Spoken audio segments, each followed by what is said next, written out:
Prelims यहाँ पे main target रहा है, राइट। एक बार प्लीज कंफर्म कर दो कि हाँ जो है मॉडेबल, एवरीथिंग टेक्निकली इज करेक्ट, आप मुझे सुन पा रहे हैं, देख पा रहे हैं, सो डैट हम यहाँ पे अपना डिस्कशन स्टार्ट कर सकें। या एक बार प्लीज कंफर्म कर दीजिए सर, क्या आप मुझे सुन पा रहे हैं, क्या आप देख भी पा रहे हैं?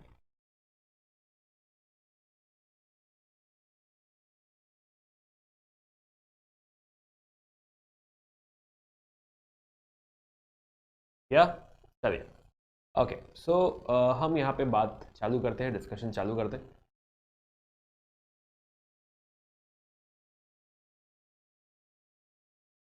या ओके, मुझे उम्मीद है कि हाँ जो है या good evening, I think things are sorted, right, technically things are right. चलिए आइए शुरू करते हैं, राइट। तो फोकस, तो देखिए 2023 आने वाला है, मात्र 5 महीने रह रहे हैं 2023 में, 5 महीने। तो तैयारी भी थोड़ा सा जोरों शोरों से स्टार्ट कर दो। अगर कहीं पे कुछ ढील अब तक रह गई है तो अभी भी सफिशिएंट टाइम है, चीज़ों को वापस पिक किया जा सकता है, वापस हैंडल किया जा सकता है, और 2023 प्रीलिम्स अभी भी क्रैक किया जा सकता है, राइट। ऐसा कुछ भी नहीं है, अभी कुछ भी बिगड़ा नहीं है, राइट।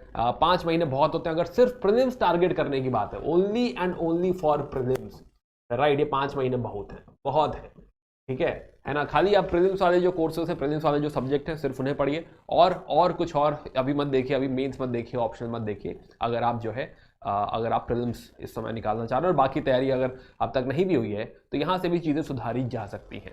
प्रीलिम्स और मेंस के बीच में भी काफ़ी गैप रहेगा, जहाँ पे आपको अच्छा खासा मौका मिलेगा मेंस की तैयारी करने का, राइट। तो चलिए इसकी नोट पे शुरू करते हैं। तो एक हम बात करने वाले हैं यहाँ पे इंडियन नेशनल कांग्रेस का फॉर्मेशन कैसे हुआ था, राइट। अब इसके साथ साथ मैं ये भी टेकअप करूंगा कि पॉलिटिकल अवेकनिंग इंडिया में कैसे आई, राइट। पॉलिटिकल अवेकनिंग का माहौल जो है इंडिया में कैसे क्रिएट हुआ, ये सारी बातें हम यहाँ पे करने वाले हैं।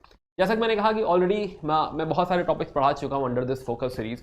इसकी प्लेलिस्ट भी एग्जिस्ट करती है, जिन्होंने भी वो फोकस सीरीज ना देखी हुई हो, क्लासेस ना देखी हुई हो, please go ahead and watch these lessons. चलिए तो आइए शुरू करते हैं डिस्कशन। तो हम बात करेंगे सबसे पहले ग्रोथ ऑफ नेशनलिज्म, यानी कि ये भावना कि ये देश मेरा है, ये देश हम सबका है, हम सब एक देश को बिलोंग करते हैं, भारत को बिलोंग करते हैं। ये भारतीयता की जो फीलिंग है, भारतीय होने की जो भावना है, ये किस तरीके से ग्रो हुई, कब ग्रो हुई, क्या क्या माहौल था। तो सबसे पहले इसका डिस्कशन करेंगे, राइट। उसके बाद समझेंगे कि हाँ बहुत सारी छोटी छोटी पॉलिटिकल पार्टी स्टेट्स में क्रिएट हुई, बंगाल में आई, बॉम्बे में आई, मद्रास में आई, एक आपकी इंग्लैंड में भी हम देखेंगे कि एक पॉलिटिकल पार्टी बनाई जा रही है। बट उसके बाद फाइनली फॉर्मेशन ऑफ कांग्रेस या formation of Indian national Congress क्या हुआ, एंड देन हम सुनेंगे ऑब्जेक्टिव्स के बारे में, हम सुनेंगे सेफ्टी वॉल थ्योरी के बारे में। तो ये हमारा आज का मुद्दा है, आइए डिस्कशन यहाँ पे चालू करते हैं। ओके, तो सबसे पहले समझते हैं कि भाई ये माहौल बना कैसे।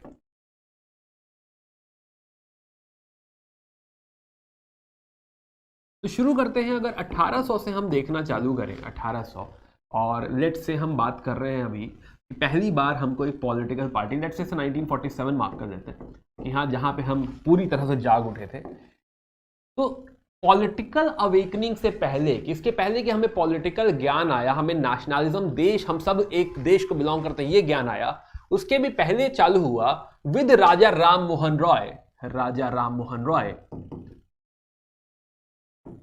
चालू होता है सोशल अवेकनिंग। तो 1820 से मैं रफली कह लूं तो 1820 से सोशल अवेकनिंग चालू होती है, सोशल रिफॉर्म चालू होते हैं। सोशल रिफॉर्म, हमारे यहाँ बहुत सारे सोशल इवल्स थे, जैसे कि जो है महिलाओं का स्टेटस, जैसे कि एजुकेशन में हमें काफ़ी कुछ इंप्रूवमेंट की ज़रूरत थी, राइट। जैसे कि लोअर कास्ट के साथ जो ट्रीटमेंट था वो सही नहीं था, तो दलित के उत्थान की ज़रूरत थी, तो लोअर कास्ट मूवमेंट्स की भी ज़रूरत थी, राइट। प्लस रिलीजन में बहुत सारे इश्यूज थे जो हमें सॉल्व करने थे। तो ऐसे रिफॉर्म चालू हुए जो सोसाइटी रिलेटेड थे। अब पहले जब सोसाइटी रिलेटेड रिफॉर्म हो गए तो माहौल क्रिएट हुआ नेक्स्ट लेवल ऑफ डिस्कशन का कि नहीं, पॉलिटिकल रिफॉर्म, पॉलिटिकल अवेकनिंग की ज़रूरत है। तो अगर मैं कहूं कि 1820 समवेयर सोशल रिफॉर्म चालू हुआ, तो बहुत दूर नहीं, इसी के पास से धीरे धीरे धीरे धीरे पॉलिटिकल अवेकनिंग भी चालू हुई। जागरूकता, पॉलिटिक्स के बारे में जागरूकता, पॉलिटिकल अवेकनिंग, या फिर इसको कह सकते हैं ग्रोथ ऑफ नेशनलिज्म। नेशनलिज्म ये भावना कि हम सब भारत को बिलोंग करते हैं, ये भावना भी रफली 1830 के बाद अगर मैं कहूं तो 1830s के बाद ये भावना भी धीरे धीरे ग्रो करने लगी। ये भी कहीं ना कहीं राजा राममोहन रॉय से ही कनेक्टेड है और इसीलिए राजा राममोहन रॉय को फादर ऑफ मॉडर्न इंडिया कहा भी जाता है। इसलिए मैंने उनका नाम लिखा है यहाँ पे कि हाँ भाई, उनको ये क्रेडिट देना बनता है कि सोशल रिफॉर्म, ब्रह्मो समाज वगैरह भी उन्हीं से चालू हुआ है, राइट। प्लस जो है, जो नेशनल अवेकनिंग या जो है पॉलिटिकल अवेकनिंग हुई है, ये भी जो है राजा राममोहन रॉय से ही चालू हो रही है, राइट। तो दोनों में ही वो इंपॉर्टेंट है। बट नेशनलिज्म के पीछे फैक्टर्स क्या रहे हैं, आइए ये समझते हैं कि जो नेशन की हम बात कर रहे हैं कि हम कैसे जागे, कैसे पहुंचे यहां तक। तो नेशनलिज्म की जो ग्रोथ है, तो इसमें हम कह सकते हैं कि बहुत सारे फैक्टर्स रहे हैं, जिसमें एक मेजर फैक्टर है ब्रिटिश इंपैक्ट, ब्रिटिश रूल या फिर ब्रिटिश इंपैक्ट कह सकते हैं आप। अब इसको भी कई जॉनर में देखते हैं, इसको देखते हैं हम पॉलिटिकल जॉनर में। पॉलिटिकल साइड अगर आप समझिए तो अब जो ब्रिटिश एडमिनिस्ट्रेशन है, ब्रिटिश एडमिनिस्ट्रेशन, या फिर ऐसा कह लीजिए कि अब जो पॉलिटिकल यूनिफिकेशन है, मतलब अब पूरा देश किसी एक पॉलिटिक्स, किसी एक राज्य को बिलोंग कर रहा है ना। हम सबका मालिक कौन है इस समय? ईस्ट इंडिया कंपनी मालिक बन बैठा है। 1830s की बात अगर मैं करूं, या आगे जाके हम कह लें कि ब्रिटेन जो है हमारे सर पे है इस समय, राइट। अब पूरा देश जब ब्रिटेन के अगेंस्ट है या फिर ब्रिटेन का राज्य है, तो नाउ हम सब अब एक ही राजा के अंडर या एक ही राज्य के अंडर आ रहे हैं। अब तक भारत बटा हुआ था इस उसमें कि हाँ, कोई बंगाल का नवाब है तो बंगाल का राज्य अलग है, मराठा का राज्य अलग है, मैसूर का राज्य अलग है, हैदराबाद का राज्य अलग है। पहले फ्रैगमेंटेशन हुआ करता था, लेकिन अब क्या हुआ कि पॉलिटिकल यूनिफिकेशन आ गया। पॉलिटिकल यूनिफिकेशन और इस एडमिनिस्ट्रेशन में स्टैंडर्डाइजेशन आ गया कि हर कहीं एक ही तरह की सिविल जॉब्स हैं, सिविल सर्विसेज हैं। जुडिशरी भी एक ही तरह का है, अलग अलग सिस्टम नहीं है। जुडिशरी भी एक ही तरह का है, अलग अलग सिस्टम नहीं है, राइट। इस तरीके के सारे सिस्टम्स एक जैसे होने लगे। जब एक जैसे सिस्टम होने लगे तो हम एक दूसरे का दर्द समझने लगे। हम ये समझने लगे कि जो दर्द है वो सिर्फ अवध का नहीं है, सिर्फ लखनऊ के लोगों का नहीं है, यही तो दर्द चेन्नई के लोगों का है, यही तो दर्द बॉम्बे के लोगों का है। तो हमें ये रिलेट होने लगा कि हमारा जो दुश्मन है वो कोई अलग नहीं है, वो एक ही है। तो यूनिफिकेशन की वजह से हम इस सिस्टम के साथ रिलेट करने लगे और एक दूसरे के साथ भी रिलेट करने लगे। धीरे धीरे हमारे बीच की जो बाउंड्रीज थी वो कम होने लगी, देश के अंदर में जो लोगों की बाउंड्रीज थी वो कम होने लग गई। देन इसके साथ साथ कुछ लीडर्स भी आए, जैसे हम बात करेंगे थोड़ी देर में आगे जाके पॉलिटिक्स में कि इनके कुछ गवर्नर जनरल्स भी हैं। लास्ट में टेकअप करेंगे लॉर्ड लिटन और रिपन। जो पॉलिटिक्स साइड जो है इनका होना है ना, जो है मायने रखता है और बहुत बड़ा ट्रिगर पॉइंट मैं कह सकता हूं कि हाँ ट्रिगर पॉइंट है। इसको थोड़ा एंड में देखेंगे, राइट। बात करेंगे कि ऐसा क्या मचा दिया भैया लिटन ने कि हाँ हम इतनी नफरत करने लगे लिटन से, है ना, समझेंगे थोड़ी देर में। इसके अलावा अगर हम समझें तो सोसाइटी पे इनका इंपैक्ट देखें, इस ब्रिटिश रूल का इंपैक्ट सोसाइटी पे, तो ये लोग अपना एजुकेशन लेकर आ गए।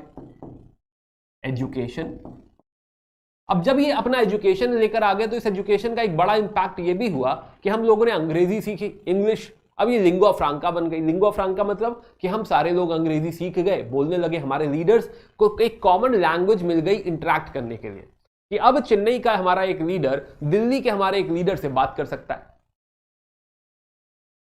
राइट, है ना। तो अब डिस्कशंस होने लगे। अब लोग अपने आइडियाज चेंज करने लगे कि यार तुम्हारे यहाँ भी ऐसा हो रहा है, हमारे यहाँ भी ऐसा हो रहा है, ये सरकारी प्रॉब्लमेटिक है, आइए बात करें, आइए कुछ करें, आइए मिलके कुछ करें। तो धीरे धीरे ये सारी भावनाएं आने लगेंगी। तो सोसाइटी में एजुकेशन का आना, प्लस जब एजुकेशन आया तो हम ये भी ऑब्जर्व कर पाए, वर्ल्ड हिस्ट्री वगैरह भी पढ़ ली, बाकी जगह भी देखा कि अच्छा क्या हुआ था, कॉलोनिज्म पीछे क्या कहानी चल रही थी, वो सारी बातें भी होने लग गई। तो इसका भी बड़ा इंपैक्ट पड़ा हमारी जो है सोसाइटी पे, हमारे थॉट प्रोसेस पे। इसके साथ साथ ये लोग लेकर आ गए प्रेस का उद्भव हुआ अंग्रेजों के साथ ही, राइट। तो 1800 में धीरे धीरे न्यूज़पेपर्स आए। पहले इंग्लिश न्यूज़पेपर आया और फिर लोकल भाषा में, वर्नाकुलर लैंग्वेज में पेपर आने लग गया। यहां 1875 तक आते आते 400 वर्नाकुलर न्यूज़पेपर एग्जिस्ट करते थे। 1875 तक वर्नाकुलर न्यूज़पेपर मतलब आम भाषा में, लोकल भाषा में, लोगों की भाषा में। अभी जो लोगों की भाषा का पेपर है इसका इंपैक्ट भी ज्यादा है। लोग ऐसे नुक्कड़ पे खड़े होकर पढ़ रहे हैं और डिस्कशन कर रहे हैं कि देखो ये क्या हो रहा है, देखो यहाँ क्या चल रहा है, ये तो गलत कर रहे हैं, लिटन की पॉलिसीज देखो, लोग लिटन की बुराई करने लग गए, समझ में आने लगा लोगों को, है ना। तो आइडियाज अब क्या है, सर्कुलेट होने लग गए, एकदम डीप पेनिट्रेट करने लग गया। पढ़ना आता है तो ठीक है, नहीं पढ़ना आता तो कोई पढ़ के सुना देगा, तो इसका भी तगड़ा इंपैक्ट होने लग गया। देन अगर और थोड़ा इकोनॉमी साइड आए, of course we can add more points, but अगर इकोनॉमी साइड आए तो इनकी जो पॉलिसीज हैं, अंग्रेजों की पॉलिसीज, ये हमारे देश को निचोड़ना चाहते हैं, ये हमारे देश से ड्रेन करना चाहते हैं अपनी वेल्थ। तो ये जब ड्रेन थ्योरी आई, जब हमें समझ में आया कि भाई ये निचोड़ रहे हैं, तो ड्रेन थ्योरी सब लोग रिलेट कर पाएंगे, अच्छा हमारी गरीबी का कारण ये है, हमारा इकोनॉमिक एक्सप्लॉइटेशन हो रहा है, ये हमारे यहां से इनकी पॉलिसीज इस तरीके की हैं कि हमारे यहां से पैसा जाए, इनके यहां सारा सब रिसोर्स ये लेके जा रहे हैं, ड्रेन कर रहे हैं, राइट। इनफैक्ट अपने लिए ट्रांसपोर्टेशन लेकर आइए, ट्रांसपोर्टेशन, तो ट्रांसपोर्ट सिस्टम / कम्युनिकेशन, टेलीग्राफ वगैरह, बट इससे हमारा फायदा ये हुआ कि अब हम ट्रैवल कर सकते हैं। भाई एक मीटिंग बॉम्बे में रखी गई है तो पूरी इंडिया के लीडर्स इस मीटिंग को अटेंड करने के लिए जा सकते हैं। अब जो है डिस्कशंस होंगे, कॉन्फ्रेंसेस होंगी, मीटिंग्स होंगी, तो ये ट्रांसपोर्ट सिस्टम भी हमारे लिए खासा बेनिफिशियरी रहा। Plus because of this economy और एजुकेशन एक राइज ऑफ मिडिल क्लास हुआ, rise of middle class, rise of middle class, कि भाई अब जो पढ़ के निकल रहे हैं वो टीचर बनना चाहते हैं, लॉयर बनना चाहते हैं, राइट है ना, डॉक्टर बनना चाहते हैं। तो इस तरीके से एक मिडिल क्लास जो है डेवलप हो रही है, जो बहुत रिच नहीं है, एलीट नहीं है, एलीट इतनी नहीं है कि हाँ उसे फर्क ही नहीं पड़ता कि देश में क्या हो रहा है, राइट है ना, वो एलीट नहीं, और वो इतना जो है गरीब भी नहीं है कि हाँ बिल्कुल ही पावरलेस है। प्लस ये लोग एजुकेटेड हैं and they have, you can से, पोटेंशियल, या फिर उनकी इच्छा है, डिजायर है कि इनमें से बहुत सारे लीडर्स निकलेंगे। तो हमारे most of the leaders actually middle class को बिलोंग करेंगे, इनिशियली इनफैक्ट एलीट क्लास को भी बिलोंग करेंगे, थोड़ा रिच क्लास को बिलोंग करेंगे, बट मिडिल क्लास डेफिनेटली समझ पा रही है कि ये क्या हो रहा है। जो हम एक्सचेंजेस ऑफ आइडियाज की बात कर रहे हैं, समझ पाने की बात कर रहे हैं, कहीं ना कहीं इसमें मिडिल क्लास का सबसे बड़ा रोल है। तो मिडिल क्लास है यहाँ पे, राइट। तो rise of middle class is again important factor over here, right. Plus side में हमने देखा कि again not related to British rule या रिलेटेड टू ब्रिटिश रूल, बहुत सारी सोशल रिफॉर्म्स हुए हैं, सोशल रिफॉर्म। अब आप कहेंगे सर सोशल रिफॉर्म का पॉलिटिकल अवेकनिंग से क्या लेना देना, राइट। अब जो है आप समझिए कि भाई आप किसी महिला से कहिए कि महिला को समझाइए कि जो है चलिए अंग्रेजों के खिलाफ नारे लगाने हैं, चलिए पिकेटिंग करनी है ना, आंदोलन करने, आप भी चलिए। महिला कह रही है कि यार जो है मैं तो विडो हूं, है ना, मुझे तो दबा रखा है, मुझे घर से निकलने नहीं देते, मेरी तो चलती ही नहीं है, मैं किस मुंह से आपके साथ जाऊं, राइट है ना। किसी और के पास आप गए तो कह रहे हैं कि नहीं ये तो हमारे फायदेमंद है, या फिर वो फंसा हुआ है मे बी रिलीजियस डॉगमास में। अगर उसका रिफॉर्म नहीं होगा तो वो कभी उन चीजों से फ्री होकर, दिमाग को फ्री करके ये नहीं सोच पाएगा कि ग्रेटर कॉज क्या है।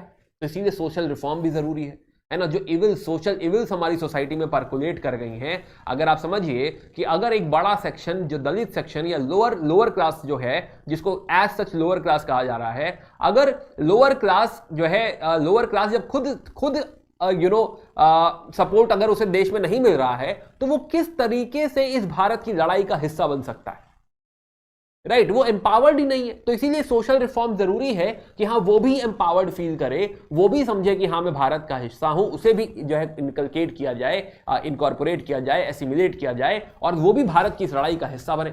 तो इसीलिए सोशल रिफॉर्म भी बहुत जरूरी है। तो सोशल रिफॉर्म ने वो प्लेटफॉर्म क्रिएट किया है जिसके ऊपर ये नेशनलिस्टिक, या फिर हम ये नारे लगा सकते हैं, या फिर हम आगे जाके भारत की आजादी की लड़ाई लड़ सकते हैं। ये फ्रीडम स्ट्रगल, फ्रीडम फाइटर वो तभी बन पाएगा जब वो सोशल इविल्स से दूर होगा, राइट। तभी हम जो है सोसाइटी को आगे political side, political awareness side लेकर चले जाएंगे, राइट। खैर तो यहां पे जो है प्लस एडिशनली कुछ जो वर्ल्ड हिस्ट्री में हो रहा है, वर्ल्ड की मूवमेंट्स हो रही हैं। फॉर एग्जांपल हमारे लीडर्स देखेंगे कि हाँ फ्रेंच रिवॉल्यूशन हुआ, for example, right. French revolution में जो है हम देख रहे हैं लिबर्टी, इक्वालिटी, फ्रैटर्निटी का थॉट प्रोसेस आ रहा है। राइट। प्लस ये जो एजुकेशन जो आई है इसमें बहुत सारी नई फिलॉसफीज आ रही है, डेमोक्रेसी पता चल रहा है कि हाँ डेमोक्रेसी कितनी इंपॉर्टेंट है, हमें सोशल कॉन्ट्रैक्ट थ्योरी पता चल रही है, हमें वोल्टायर, रूसो, राइट, इस तरह के थॉट प्रोसेस पता चल रहे हैं यहाँ पे एजुकेशन से। तो ये भी हमारे लीडर्स की आंखें खोल रहा है। वो भी कह रहे हैं कि हाँ एग्जीक्यूटिव जो है वो जुडिशरी से अलग होना चाहिए। वो ऑब्जर्व कर पा रहे हैं कि अंग्रेज हमारे साथ क्या गलत कर रहे हैं। तो ये जो वर्ल्ड हिस्ट्री है, या फिर आप समझिए कि कंटेम्प्रेरी वर्ल्ड में जो चीजें हो रही हैं, जैसे फॉर एग्जांपल जो कॉलोनियलिज्म ग्रो हो रहा है, तो अब हमारे लीडर्स देख पाएंगे कि हाँ भाई ये लोग कॉलोनी क्रिएट कर रहे हैं, ये सिर्फ हमारे साथ ऐसा नहीं कर रहे, ये और भी बहुत सारे देशों के साथ ऐसा कर रहे हैं। उसको ऑब्जर्व कर पाएंगे और दूसरों की लड़ाइयों से भी सीखेंगे, है ना। आयरलैंड की लड़ाई से सीखेंगे, कहेंगे अच्छा अगर जो है लेट्स से इटली में कुछ हो रहा है तो हाँ उससे सीखेंगे, ग्रीस में कुछ हो रहा है तो उससे सीखेंगे। तो बाहर जो हो रहा है कंटेम्प्रेरी मूवमेंट जो है उनसे भी काफी कुछ सीखने को यहां पे मिलेगा। या चलिए देन हमारे यहां कुछ हिस्टोरिकल रिसर्चेस होंगी, हिस्टोरिकल रिसर्चेस इसी समय। अब अंग्रेजों की ही देन है थोड़ी सी इसमें, no doubt about that, but historical researches. अब हिस्टोरिकल रिसर्चेस में समझिए जब हमको पता चलेगा कि आर्यंस जो हैं वो इंडिया आए थे और वही आर्यंस या वही जो है जो लोग थे स्टेपीज में वही यूरोप भी गए थे, Aryan theory.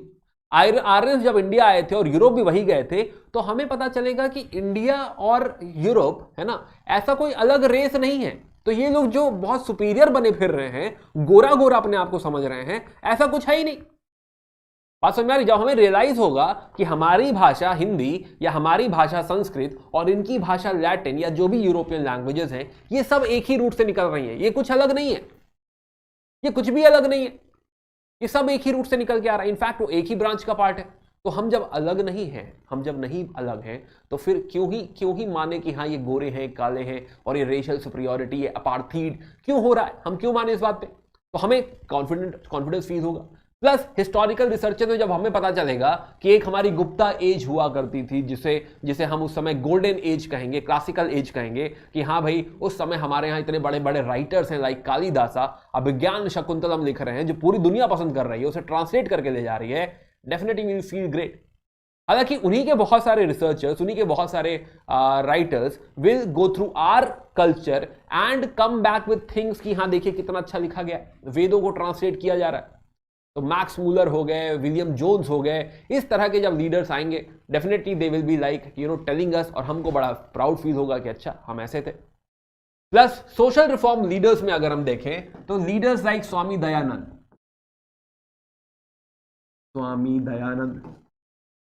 Leaders like Dayanand जो है, विवेकानंद, राइट, विवेकानंद हमको एक ग्लोबल प्लेटफॉर्म प्रोवाइड करेंगे।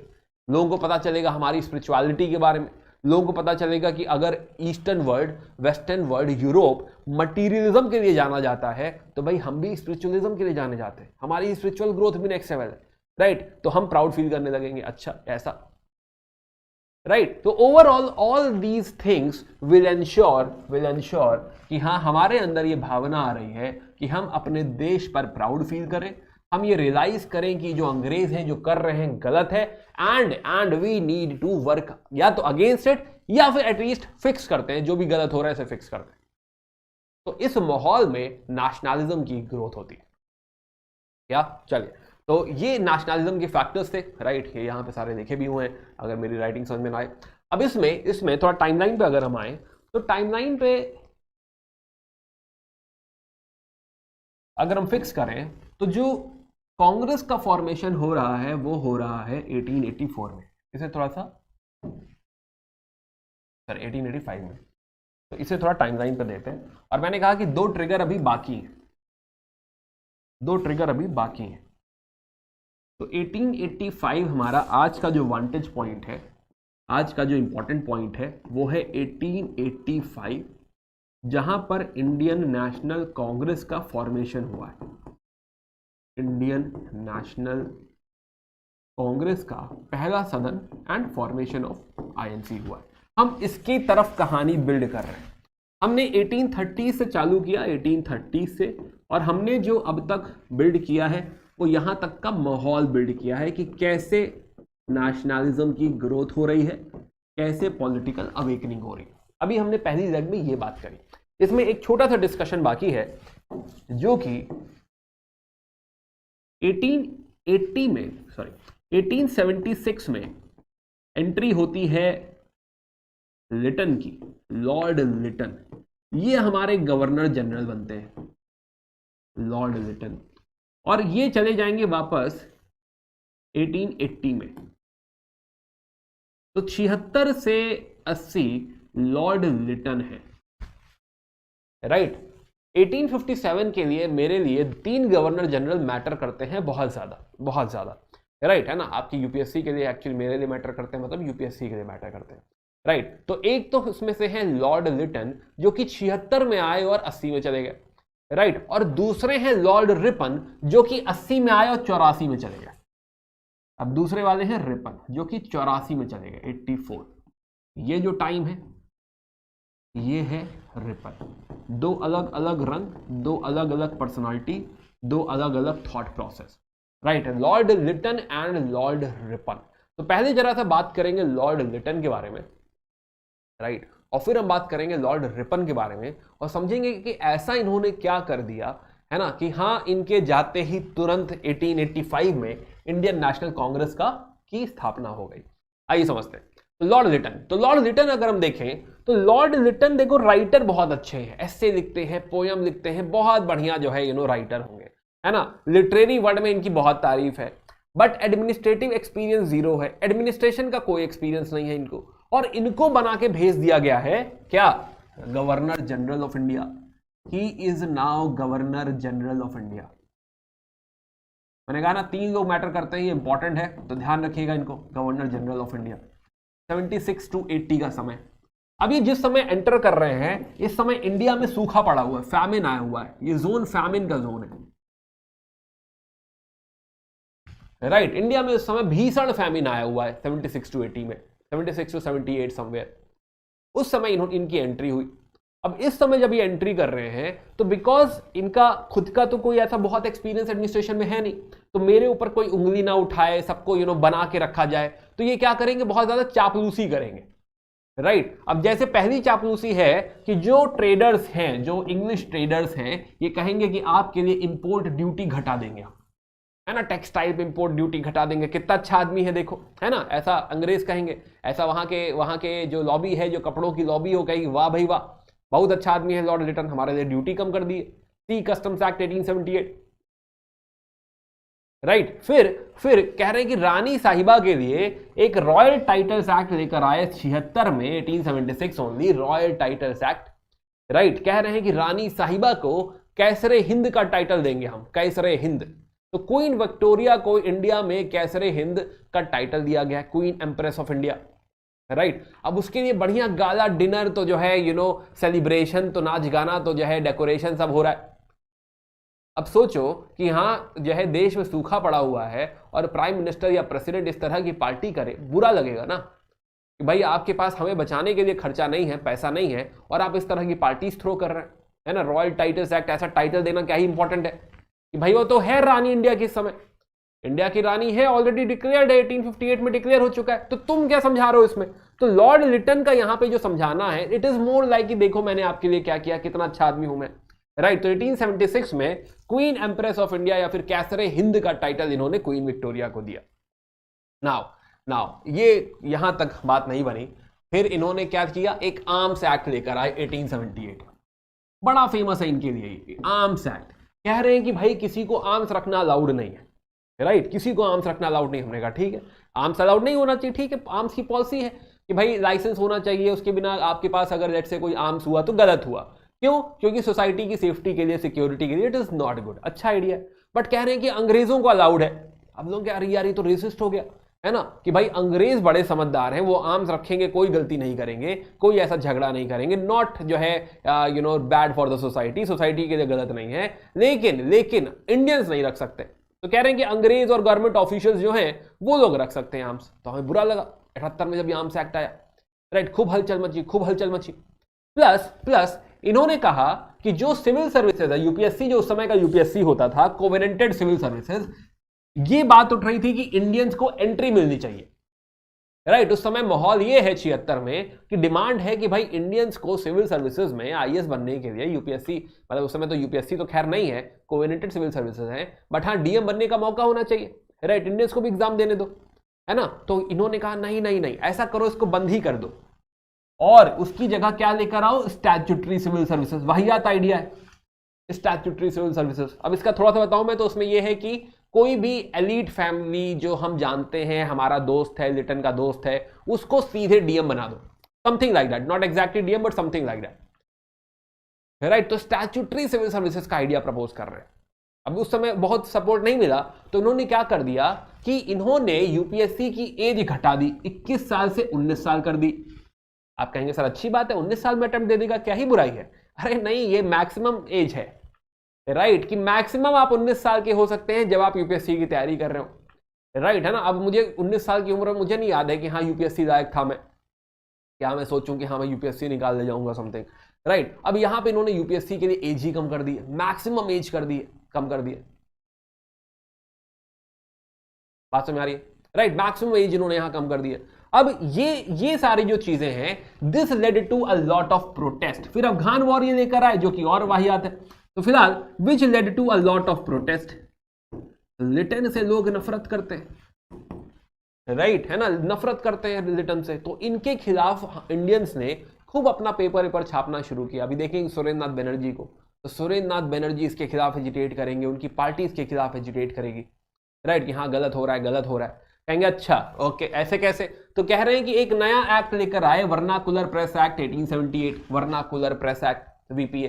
कह रहे वर्नाकुलर पेपर ही बंद कर दो, करवा दो, बंद करवा दो, राइट, बंद करा दो इन द सेंस कि अगर आप हमारे हिसाब से नहीं छापेंगे तो आप नहीं छाप सकते, तो पेपर ही बंद करा दिया जाए, इनकी जमानत जब्त कर ली जाए, राइट। तो वर्नाकुलर प्रेस एक्ट लेकर आ गया, तो गैगिंग एक्ट कहते हैं इसको, गैग कर दिया, प्रेस को गैग कर दिया इन्होंने, राइट। तो ये लिटन जो है, मतलब लिटन की सारी पॉलिसीज ऐसी हैं कि एकदम दिल से नफरत हो जाए लिटन से, राइट। इनके एस्से वगैरह पढ़ो, पोएम पढ़ो तो ऐसा मन करे फाड़ के फेंक दो ये पोएम्स, राइट। क्यों? क्योंकि लिटन ने ऐसा कुछ किया हमारे साथ। नाउ अब इसके बाद लिटन चले गए 80 में, राइट, ये सारा पूरा रायता फैला के 80 में लिटन चले गए और एंट्री हुई एक भले मानुस की, लॉर्ड रिपन। बहुत रेयर कोई भला मानुस एंट्री करता है, राइट। तो एक भला मानुस एंट्री करा जो है as a governor general, by the way with all due respect to all the leaders and everyone, right, है ना, not Lytton of course, but हम थोड़ा सा जो है मौज मस्ती करके पढ़ देंगे, ठीक है। Do not take anything to your heart कि हाँ मान लो मजाक मैंने कुछ कहा तो आपने कहा सर ऐसा कैसे कह दिया। वो सिर्फ इसलिए है कि हाँ हिस्ट्री में थोड़ा मसाला डाल के पढ़ो तो ज़्यादा बातें याद रह जाती है, ठीक है। That is the only intent, बाकी इसके अलावा कोई और इंटेंट है नहीं यहाँ पे, ठीक है। तो जो है उस ध्यान रखना इस बात का। तो disclaimer is on, do not take anything to your heart, right. चलिए, तो लॉर्ड रिपन, है ना, हम तो सबको माफ कर देते, हम तो भारतीय हैं ना, तो माफ कर दिया जाइए, लिटन को भी माफ कर दिया, ठीक है, इट्स ओके। चलिए, तो फिलहाल लॉर्ड रिपन, तो अब रिपन की एंट्री हुई। भला मानुस है भाई, भले मानुस, बहुत अच्छा आदमी है। ये देखिए इनके स्टेटमेंट देखिए क्या कह रहे हैं कि duty of the age is democracy, democracy की बात कर रहे हैं, डिसेंट्रलाइजेशन की बात कर रहे हैं, राइट, है ना, डिसेंट्रलाइजेशन की बात कर रहे हैं। जब जो है रिपन आते हैं यहाँ पे, कहते हैं गवर्नमेंट में हर किसी का शेयर होना चाहिए, सेल्फ गवर्नमेंट होना चाहिए, and that is the reason इनको father of local self government कहा जाता है, राइट। हमारे लोकल सेल्फ गवर्नमेंट के फादर लॉर्ड रिपन को माना जाता है। तो एक बहुत बुरा आदमी आया, एक बहुत अच्छा आदमी आया, आइए देखते। इन्होंने आर्म्स एक्ट कहा कि नहीं इसमें रेशियल वाला पार्ट हटा दो। वर्नाकुलर प्रेस एक्ट जो गैगिंग थी, इन्होंने कहा हटा दो, न्यूज़पेपर फ्री कर दो, कोई बात नहीं, राइट, है ना। फिर ये लेकर आए फैक्ट्री एक्ट। देखिए फैक्ट्री एक्ट, पहला फैक्ट्री एक्ट 1881 में, किस लिए कि फैक्ट्री में लेबर की कंडीशन अच्छी होनी चाहिए। पहली बार हमें कुछ ऐसा देखने को मिल रहा है कि फैक्ट्री में लेबर की कंडीशन अच्छी होनी चाहिए। ये कह रहे हैं कि एनी फैक्ट्री जिसमें 100 से ज्यादा इंप्लॉय हैं उसके ऊपर ये सब लागू होगा। वो बच्चों को इंप्लॉय नहीं कर पाएगा, वो उसके वर्किंग आवर्स भी रेगुलेटेड होंगे। डेंजरस मशीनरी किसी का हाथ ना लग जाए, चोट ना लग जाए, उस पर फेंसिंग होनी चाहिए। एंड ये सारा ऑडिट करने के लिए इंस्पेक्टर भी अपॉइंट होगा, है ना, ऑडिट भी होगा, इंस्पेक्टर्स भी आएंगे। अब ये सब सुना आंखों में आंसू आ गए कि यार ऐसी भी कोई बात कर रहा है अंग्रेज कि हाँ मशीन फेंस कर दो, कहीं चोट ना लग जाए। दिल पे लगी बात की यार, हम तो बुरा समझ रहे थे, राइट। तो ये अच्छे आदमी आ गए, एक लॉर्ड रिपन की एंट्री हुई। Then there are more things. अब हमने और अगर हम देखें तो हाँ, तो एक रेजोल्यूशन जो लोकल सेल्फ गवर्नमेंट वाला है वो तो पास किया ही है, एजुकेशन पे इंप्रूवमेंट पे हंटर कमीशन भी आ गया है, राइट। प्लस माइसोर जिसको 1831 में एनेक्स कर दिया गया था उसको वापस कर दिया। अरे ऐसा क्या होता है, राइट। ये कौन सी दुनिया है कि हाँ हमने 1857 के पहले एनेक्सेशन देखा है, लॉर्ड डलहौजी को देखा है, जो मिले रख लो, जो मिले रख लो, भाई ये आए हैं माइसोर वापस कर दिया इन्होंने। ये कह रहे हैं कि माइसोर को मिस गवर्नमेंट के नाम पे एनेक्स किया गया था, बट एक्चुअली मिस गवर्नमेंट था नहीं, तो वोडियार डायनेस्टी को वापस किया जाए, तो माइसोर को वापस कर दो, माइसोर पे वोडियार डायनेस्टी का हक बनता है, वो राज्य करेंगे, उनके साथ हमारी अलायंस तो रहेगी ऑफकोर्स, राइट। अजीब है नहीं, ये सब तो हम सोच भी नहीं रहे थे, इसीलिए फ्लोरेंस नाइटिंगेल ने उनको एक टाइटल दिया है सेवियर ऑफ इंडिया। बट अब यहीं पर एक इनके लॉ मिनिस्टर है CP Ilbert, right. CP Ilbert law member है और ये अपना एक बिल लेकर आए, इल्बर्ट बिल। अब उस समय होता क्या था, उस समय होता यह था कि जो है इंडियन जज, इंडियन मैजिस्ट्रेट किसी यूरोपियन बंदे को ट्राई नहीं कर सकता था, राइट। कि अगर मान लीजिए मैं इंडियन जज हूं और सजा जो है जिसके खिलाफ सुनानी है वो यूरोपियन है तो मैं नहीं सुना सकता हूं। ऐसा ये रेशियल था, रेशियल डिस्क्रिमिनेशन था कि भाई इंडियन जज है, जज तो जज होता है, राइट, वो अंग्रेज को भी सजा सुना सकता है। तो इस चीज को सॉल्व करने के लिए लॉ मेंबर एक इल्बर्ट बिल, एक बिल लेकर आए जिसका पर्पस ये था कि हाँ मैं भी सजा सुना सकता हूं। बट जब ये लेकर आए तो जितनी यूरोपियन कम्युनिटी है भड़क उठी, कहीं क्या आदमी है, राइट। अब ये दिन आ गए हैं कि इंडियंस जो हैं वो हमको सजा सुनाएंगे, है ना, ये क्या सजा हमको सुनाएंगे। तो एकदम लॉबिंग, लोग पैसा ऐसा मिला के एकदम लॉबिंग चालू कर दिए लॉर्ड रिपन के खिलाफ कि नहीं इसको हटाइए, राइट। इनफैक्ट इंग्लैंड में भी अंग्रेजों को लगने लगा, प्राइम मिनिस्टर को लगने लगा कि अरे यार क्या हो गया, रिपन कोई कुछ भी करे जा रहा है, right. Ripon also felt very bad कि भाई इतना अपोजिशन, ये तो बेइज्जती है, ह्यूमिलिएशन है ये तो, राइट। एंड फाइनली क्या हुआ, फाइनली मैनेज करके क्या किया गया कि अगर लेट्स से इंडियन मैजिस्ट्रेट है और उसके सामने जो कटघरे में है लेट्स से यूरोपियन है, तो in that case it will be trial by jury होगा और लोग भी आ जाएंगे जिसमें number of Europeans should be greater than number of Indians. यानी कान इन्होंने घुमा के इधर से पकड़ लिया और कहा वही रहने दो, राइट, है ना। कान घुमा के उन्होंने इधर से पकड़ लिया और बोला हाँ ठीक है जो था वही रहे, तो ही ऑल्सो गॉट फ्रस्ट्रेटेड। अब हमें समझ में क्या आ रहा है, हमें समझ में आया कि भाई ये जो हम देख रहे हैं हमारी टाइम लाइन, एक लिटन आए जिनसे हमें ऑन पेपर थियोरेटिकली काफी नफरत हुई, पर रिपन आए, सोचा था अच्छे लोग भी होते हैं कुछ होगा, बट हमें रियलाइज हुआ अच्छे लोग भी आएंगे तो कोई फर्क नहीं पड़ेगा, कुछ नहीं होने वाला, लिटन आ जाए रिपन आ जाए सब माहौल वही रहने वाला है, there is nothing for us, क्योंकि ये उनका देश नहीं है, हमारा देश है, right. We need a political party, we need a party जो कि हमारी आवाज, हमारी बातों को रख सके, हमारे पॉलिटिकल मुद्दों के लिए लड़ सके। और आप देखिए कि हाँ रिपन के जाते ही अगले साल इंडियन नेशनल कांग्रेस आ गई, right. I hope you got this point, है ना। तो हमने बिल्डअप किया है नेशनलिज्म के मुद्दों से, और नेशनलिज्म किस तरीके से ग्रो हो रहा है, हाँ तो लॉर्ड लिटन को देख के भी नेशनलिज्म ग्रो हो रहा है, राइट। लॉर्ड रिपन के फेलियर पे भी, इल्बर्ट बिल कंट्रोवर्सी पे भी नेशनलिज्म ग्रो हो रहा है, और भावना आ रही है कि we need to take up the leadership. अब हमें खुद अपनी लड़ाई यहाँ पे लड़नी पड़ेगी, और 1885 में इंडियन नेशनल कांग्रेस की स्थापना हुई। बट अब ये एक तरीका हुआ 1885 पहुंचने का, राइट। अब थोड़ा फैक्चुअल तरीके से इंडियन साइड से पहुंचते हैं, राइट। आइए तो बढ़ते हैं, आगे बढ़ते हैं। तो हम लोगों ने समझा ग्रोथ ऑफ नेशनलिज्म, बट क्या इंडियन नेशनल कांग्रेस पहली पॉलिटिकल पार्टी है? विल रियलाइज नो, ये तो कोई पहली पार्टी थोड़े है, पहली बार कोई पार्टी थोड़े बना रहे हैं, पार्टीज तो और भी हैं, है ना। यानी कि 1885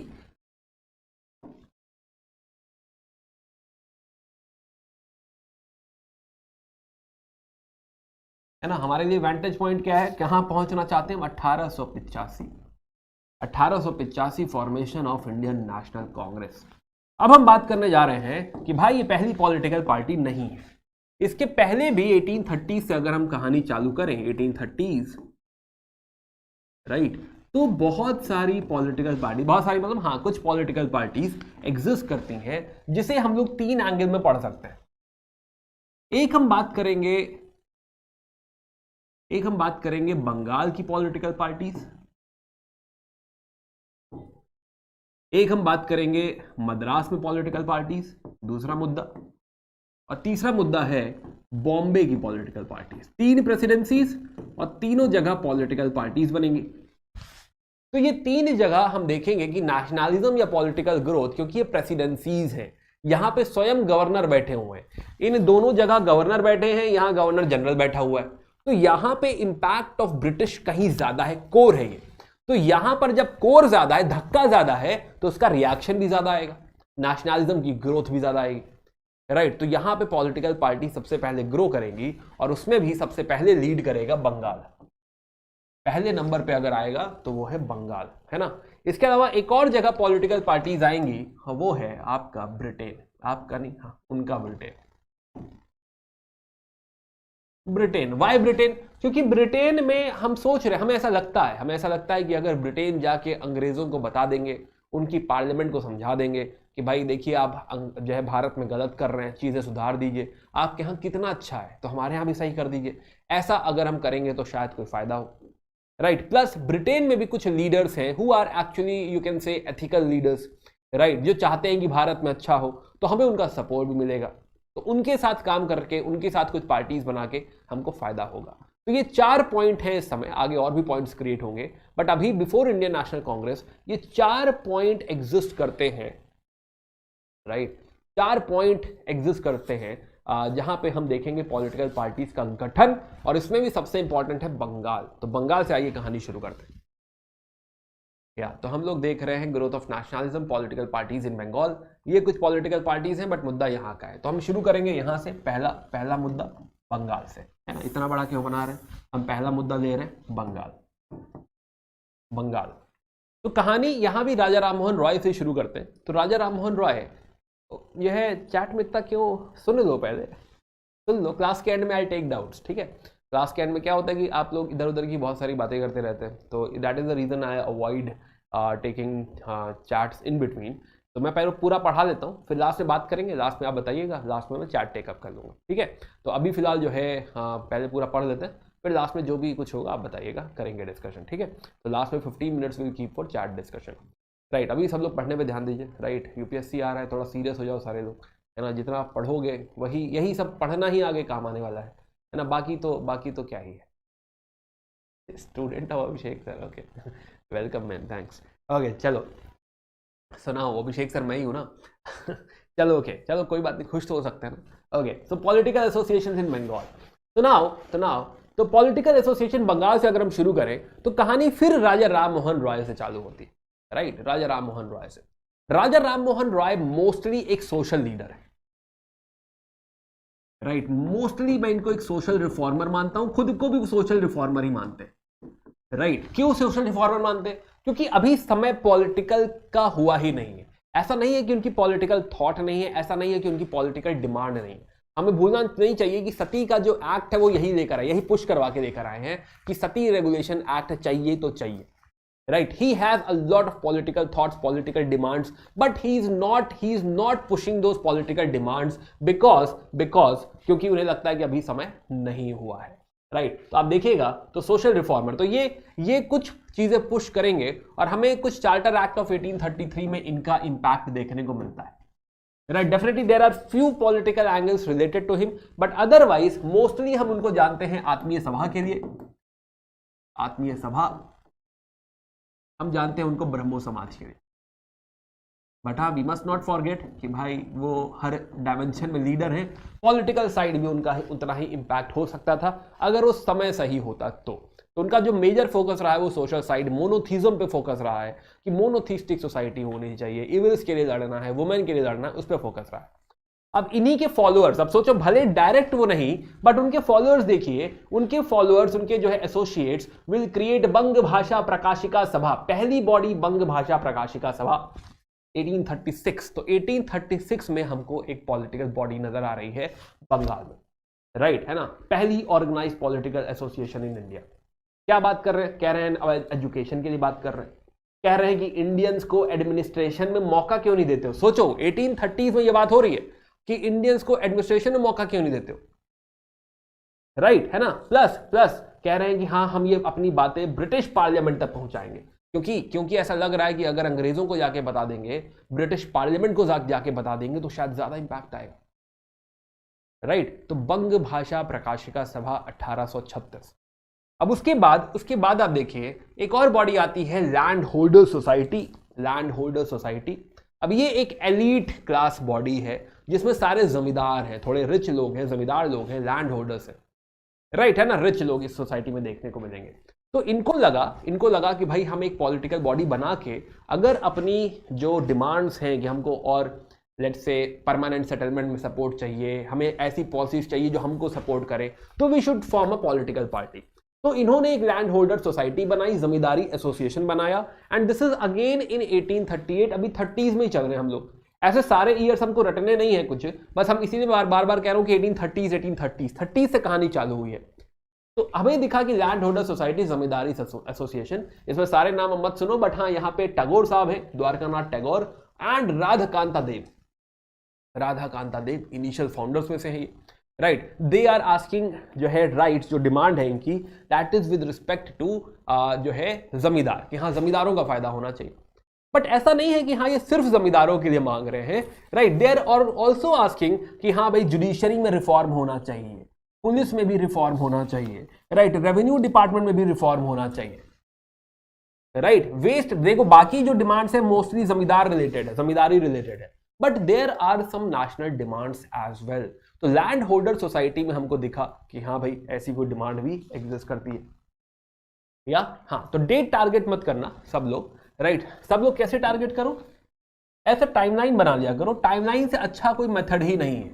हिस्ट्री अगर मास्टर करनी है तो टाइमलाइन से बढ़िया कोई मेथड नहीं है। आपने देखा कि 1836 सबसे पहले हमने बात करी, 1836 एक बंग प्रकाशिका, टाइमलाइन और मैप, इससे बढ़िया कुछ नहीं होता, बंग प्रकाशिका, राइट। फिर 1838 में आपने देखा 1838 लैंड होल्डर सोसाइटी। बट यहां मुझे लग रहा है कि मैप ज्यादा हेल्प करेगा हमें, मैप पे बनाते हैं। तो हम लोग अभी बात कर रहे हैं बंगाल की। बंगाल में एक एसोसिएशन 1836 बंग प्रकाशिका सभा, दूसरी हमने देखा 1838 land holder society, land holder society. ये वाला मैप ज्यादा आपको हेल्प करेगा। टाइमलाइन ठीक है, क्योंकि बहुत सारे लोग नहीं, ऐसे टाइमलाइन पे उतना मजा नहीं आएगा, यह मैप में आसानी से हम ड्रॉ कर ले जाएंगे, राइट। अब इसके बाद समझिए ना, इसके बाद विलियम एडम्स, फिर से राजा राम मोहन रॉय 1833 में उनकी डेथ हो गई है।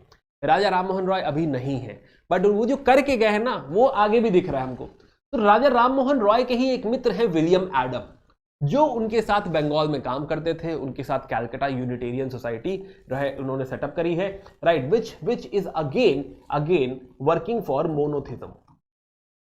तो वो क्रिश्चियनिटी में भी यही बात करना चाहते, तो ये लोग मिलके काम कर रहे थे।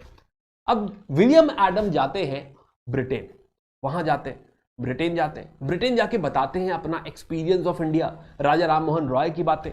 उनकी मुलाकात होती है जॉर्ज थॉमसन से। जॉर्ज थॉमसन इज एबॉलिशनिस्ट, मतलब वो स्लेवरी के खिलाफ है, वो गलत ट्रीटमेंट के खिलाफ है। ये सब कहां हो रहा है? ये ब्रिटेन में हो रहा है, राइट। तो वो स्लेवरी के खिलाफ है, वो जो है गलत ट्रीटमेंट के खिलाफ है, अनएथिकल बिहेवियर, अनएथिकल पॉलिटिक्स के खिलाफ है।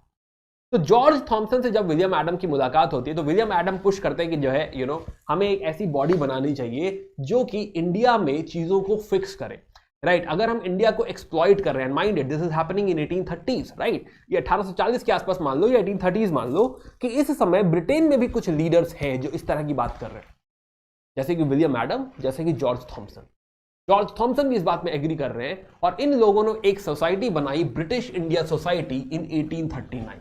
किस लिए? कि भाई इंडिया में हमें चीजें फिक्स करनी है, राइट। तो इसमें एक विलियम एडम का नाम बताया, एक जॉर्ज थॉमसन का नाम बनाया, बाकी बातें जब रिवाइज करना तो देखना क्या करना है। Ethical practice in India.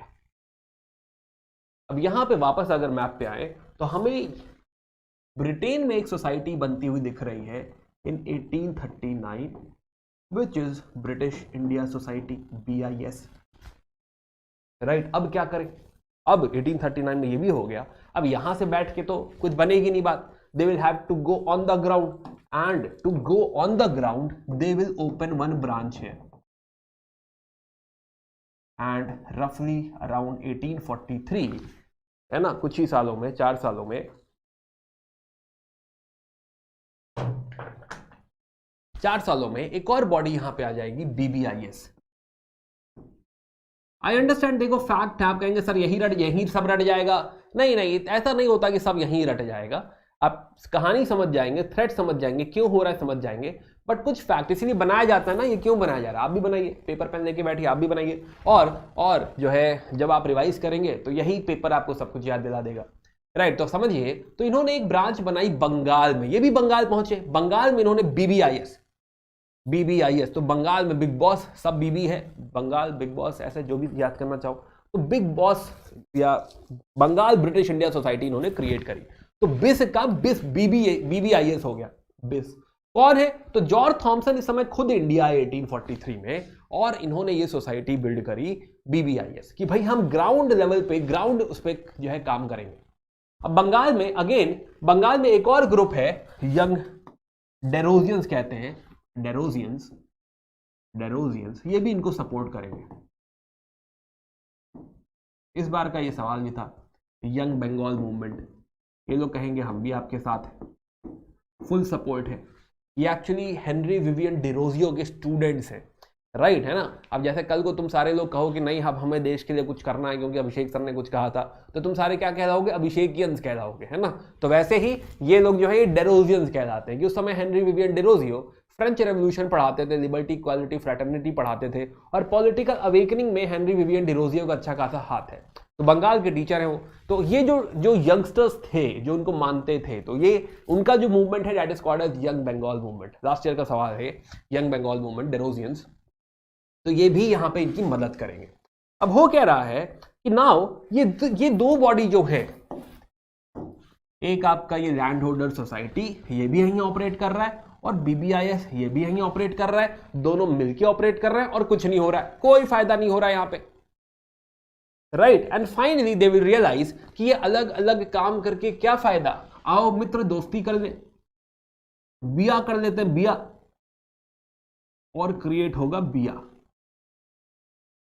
तो दिस इज अराउंड 1851,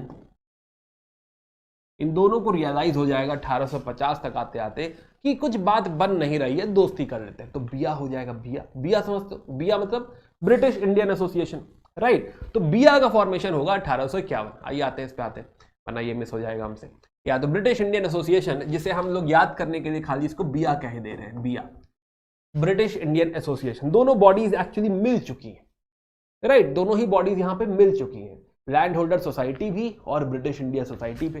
प्रेसिडेंट कौन बने देखिए, राजा राधाकांताध्यय, सेक्रेटरी बने Debendranath Tagore, right, and now they will open branches in Madras, they will open a branch in Madras, and they will open a branch in Bombay as well। तो बॉम्बे की branch, Madras की branch, दोनों जगह ये लोग अपनी अपनी एक ब्रांच खोलेंगे, राइट। तो जो है एक आपकी बॉम्बे एसोसिएशन, एक मद्रास नेटिव एसोसिएशन, तो यहां पे इनकी एक ब्रांच खुली, एक यहां पे, तो फाइनली देखो हम यहां भी पहुंच गए, बॉम्बे मद्रास भी। So this is Bombay Association, right, and this is Madras Native Association। इसे MNA करके याद कर दो, दोनों ही 1850s में हो रहे हैं, जो है दोनों पे ईयर मार्क करना चाहो तो 1852, 1850।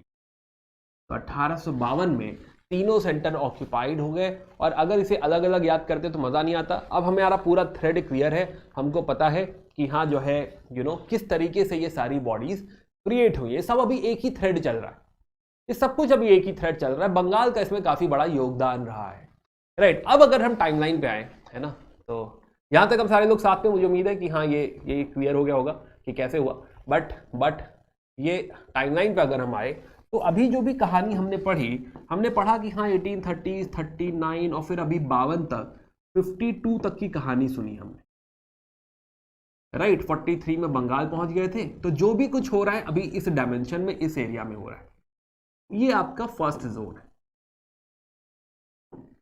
राइट, है ना। कि आपने देखा कि किस तरीके से ये सारी बॉडीज क्रिएट हो रही। ये हो गई एक कहानी। अब इसके और आगे बढ़ते हैं, कहानी और आगे बढ़ाते हैं। नाउ बंगाल में सेकेंड जोन में आते हैं जब रिवोल्ट हो चुका है। देखो अगेन मैं बार बार समझाता हूं कि टाइमलाइन से बेटर कुछ नहीं है। तो हमने अभी समझा 1830 से 1850 का जोन, फर्स्ट जोन हमने समझा कि किस तरह से लैंड होल्डर सोसाइटी और बंगाल वाली बॉडी सब मिलके क्रिएट हुआ, ये हम जान गए। अब यहां पे एक बड़ा इवेंट बीच में हो चुका है, which is revolt of 1857। Revolt of 1857। इधर की दुनिया में और उधर की दुनिया में जमीन आसमान का अंतर है, समझिए। इधर की दुनिया में राज्य ईस्ट इंडिया कंपनी का हुआ करता था, जो कि एक प्राइवेट कंपनी थी, इनका राज्य हुआ करता था। बट इधर की दुनिया में जो राज्य है वो अब डायरेक्टली ब्रिटेन का है, यानी कि क्वीन विक्टोरिया रूल कर रही है या फिर क्वीन का रूल है, क्वीन का रूल एग्जिस्ट करता है। अब हम डायरेक्ट सब्जेक्ट हैं क्वीन विक्टोरिया के। 1947 तक की कहानी। तो 1857 से 1947 ये 90 साल की जो कहानी है, इसमें जो रूल कर रहा है ब्रिटेन कर रहा है। तो अभी हमने फर्स्ट जोन समझा, रफली 1852 तक देखा हमने, 1852 तक देखा कि कहानी कहां पहुंची थी। सेकेंड जोन में जब हमको ये लग रहा है कि जब समझिए यहां पे थॉट प्रोसेस फिलॉसफी समझिए यहां पे क्या हो गई है कि यहां 57 के बाद ब्रिटेन के पास भी एक रानी है, राइट, ब्रिटेन की क्वीन है और वही हमारी क्वीन है। यानी हम में और ब्रिटेन में अंतर ही क्या होना चाहिए? अगर रानी सेम है, अगर लेट्स से एक राजा है, दो जगह वो रूल कर रहा है, तो दोनों जगह बराबर है फिर, राइट। तो हम जो ब्रिटिश इंडिया हैं, हम पार होने चाहिए विद ब्रिटेन।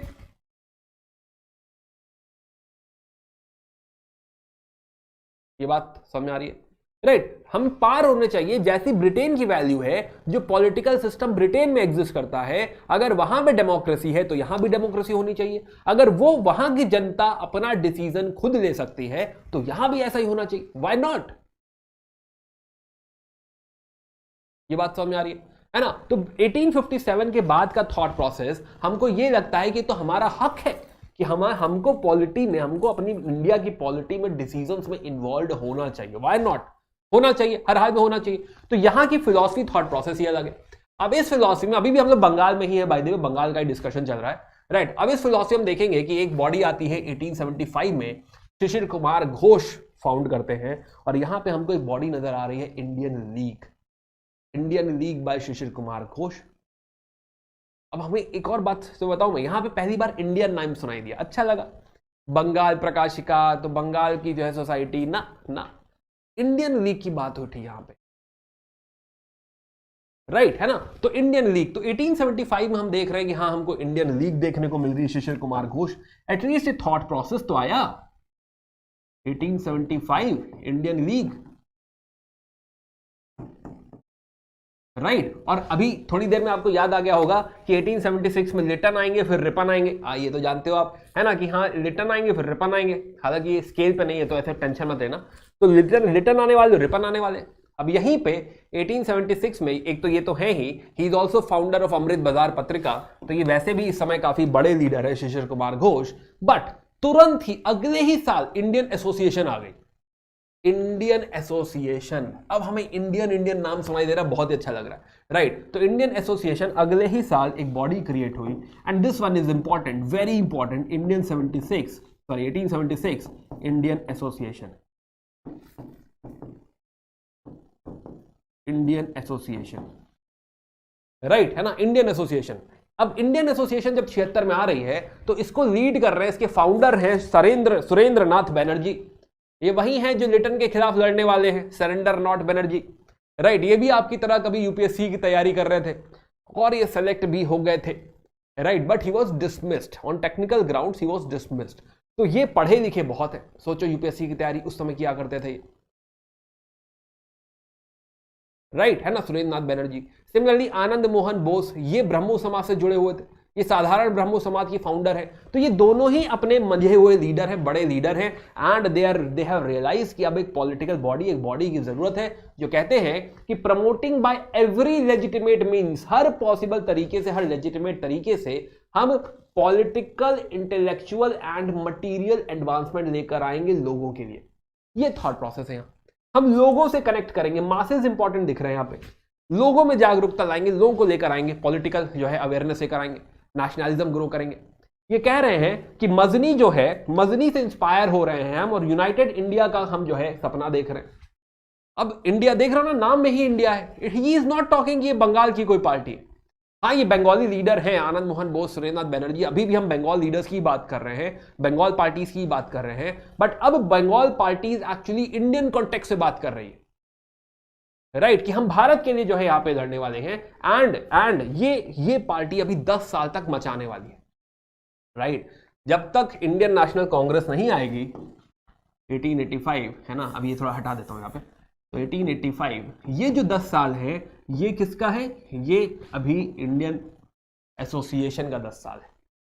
अब जब लिटन आएगा तो ये जो है लड़ेंगे उससे, आइए समझिए। तो इनके अगर आप जो है ओवरऑल परफॉर्मेंस देखिए, तो लिटन ने जो जो कुछ किया है, चाहे वो सिविल सर्विसेज के लिए लड़ाई लड़नी हो, राइट, प्लस इनकी डिमांड है कि जो यूपीएससी का एग्जाम है वो इंग्लैंड में क्यों होता है, राइट। इनकी डिमांड समझिए क्या है, कह रहे कि यूपीएससी का एग्जाम इंग्लैंड में क्यों कराते हैं आप। अच्छा, कराते हैं तो ठीक है, चलिए कोई बात नहीं, कि अंग्रेजों को भी देना है, वो भी यूपीएससी में बैठना चाहते हैं, तो इंडिया में क्यों नहीं कराते, हमारा एग्जाम है इंडिया में कराइए। तो साइमल्टेनियस एग्जाम होना चाहिए, इंडिया में भी होना चाहिए और जहां इंग्लैंड में भी होना चाहिए, दोनों में रखिए। तो साइमल्टेनियस एग्जाम की यहां पे गुहार है। प्लस कह रहे हैं सिविल सर्विसेज में इंडियनाइज करिए ना, ये क्या बाहर से लोग लेकर आते, अंग्रेजों को बिठा दिया डीएम बना के, इंडियन होना चाहिए, तो इंडियनाइजेशन ऑफ सिविल सर्विसेज। ये किसकी डिमांड से, Surendra Nath Banerjee, Indian Association, right. Plus 1883 में ही इज कंडक्टिंग, ध्यान से देखो, ऑल इंडिया कॉन्फ्रेंस, अभी वापस आएगा ये पॉइंट, कि अब ये बाकी लीडर्स को इकट्ठा कर रहे हैं कि हाँ, इंडिया भर के जो लीडर्स हैं, खाली बंगाल नहीं, इंडिया भर के जो लीडर्स हैं उनको इकट्ठा किया जाए और कॉन्फ्रेंसेस चालू करी हैं। तो ये बिल्डअप बहुत अच्छा है, किसके लिए, ये इंडियन नेशनल कांग्रेस के आने की तैयारी सी है, राइट। कि बाकी के जो सारे लीडर्स हैं रेडी हो गए हैं, तैयार हो गए हैं। We have Surendra Nath Banerjee, surrender not Banerjee हमारे साथ है ना। लोग इनको कहते हैं सरेंडर नॉट बनर्जी, झुकना नहीं रिटर्न के आगे, लड़ते रहना, भिड़े रहना। तो ये भिड़े हुए हैं सुरेंद्र नाथ बनर्जी। तो दिस वाज इन बंगाल। तो अभी हमने कहानी समझी है, हमने वापस बिल्डअप किया है कि किस तरीके से हम कांग्रेस तक पहुंचेंगे वाया बंगाल पार्टी, राइट। देखो बंगाल ही यू कैन से गढ़ रहा है, राइट। तो बाकी बॉम्बे और मद्रास में बहुत छोटा छोटा डेवलपमेंट है, आइए देखते हैं। तो नेक्स्ट, तो बंगाल हमने फिनिश कर लिया है, आइए आते हैं बॉम्बे में, देखते हैं बॉम्बे की पार्टी समझते हैं। तो political parties in Bengal, Bombay. तो नाउ, तो बॉम्बे में बॉम्बे एसोसिएशन, ये ऑलरेडी आपको पता है, जो बिया था, बिया अभी हमने कहा था कि बंगाल में बिया हो गया था, बिया, और उनकी एक बॉडी आई थी मद्रास में और एक बॉडी उन्होंने बनाई थी बॉम्बे में, वही बॉडी है ये 1852 बॉम्बे एसोसिएशन, राइट। अब यहां पे जो है यूपीएससी पॉइंट ऑफ व्यू से आप क्या ध्यान रखेंगे, founders are very important, founders का ध्यान रखेंगे। इसमें जगन्नाथ शंकर सेठ जी हैं, 1852 जो है 1852 is the year of foundation, and Jagannath Shankar Seth. बाकी देयर आर अदर लीडर्स, जिसमें Dadabhai Naoroji is the famous leader, Dadabhai Naoroji. बहुत सारी बातें जो है जब हम मॉडर्न इंडिया पढ़ेंगे तो दादा भाई नौरोजी को ना जाने, ये वो पर्सन है जिसकी अभी एक पॉलिटिकल पार्टी हम देखेंगे इंग्लैंड में, राइट। इंग्लैंड में उन्होंने पॉलिटिकल पार्टी बना रखी है, तो यस, ही इज इंपॉर्टेंट। तो आज के लिए 2 नाम ध्यान रखो, बाकी रिकॉग्नाइज करते रहना, राइट। प्लस जो है या तो ये क्या करना चाहते हैं, ये सरकार को सुझाव देना चाहते हैं कि भारत के लिए क्या सही है, बॉम्बे के लिए क्या सही। दूसरी एक बॉडी बनी है पूना सार्वजनिक सभा 1870 में, ये अगेन 1857 के बाद की कहानियां हैं। वहां पहले जोन में और कुछ नहीं हुआ, पहले जोन में वही बस बिया वाली बॉडी थी और कुछ भी नहीं, या तो आप देखिए पूना सार्वजनिक सभा 1870 ना। पूना सार्वजनिक सभा जो है, पहली बात तो देखो क्या नाम सुनाई दिया, पूना इंडिया नहीं, पूना सुनाई दिया, राइट, है ना। दूसरा, ये सोशल रिफॉर्म बॉडी ज्यादा है, पॉलिटिक्स से ज्यादा इसका जो इम्पैक्ट है, जैसे एमजी रानाडे अपने आप को सोशल रिफॉर्मर मानते हैं, हालांकि वो पॉलिटिकल लीडर भी हैं, नो डाउट, है ना, ये रहे एमजी रानाडे जी, राइट। तो एमजी रानाडे भी अपने आप को जो है पॉलिटिकल लीडर सोशल रिफॉर्मर मानते हैं, और ये बॉडी का भी जो ज्यादा इम्पैक्ट है वो सोशल रिफॉर्म साइट है, लोगों का उत्थान हो, राइट, है ना, वुमेन के लिए कुछ अच्छा किया जाए, स्टेटस ऑफ वुमेन पे काम किया जाए, तो ज्यादा इंपैक्ट आपको सोशल रिफॉर्म पे दिखेगा।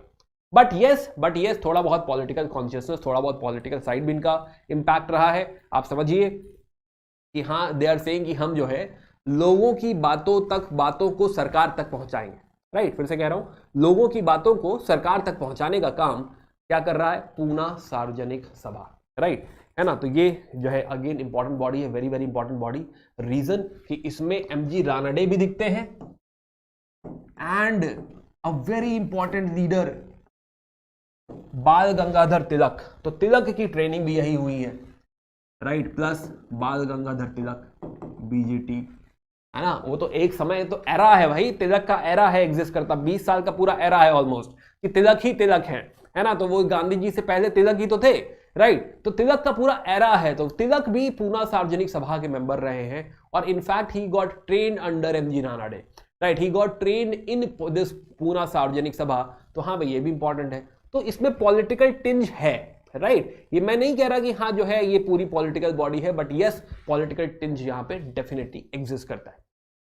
नाउ तीसरी बॉडी जो है, देखिए उसी साल जिस साल कांग्रेस का फॉर्मेशन हुआ है, इज बॉम्बे प्रेसिडेंसी एसोसिएशन।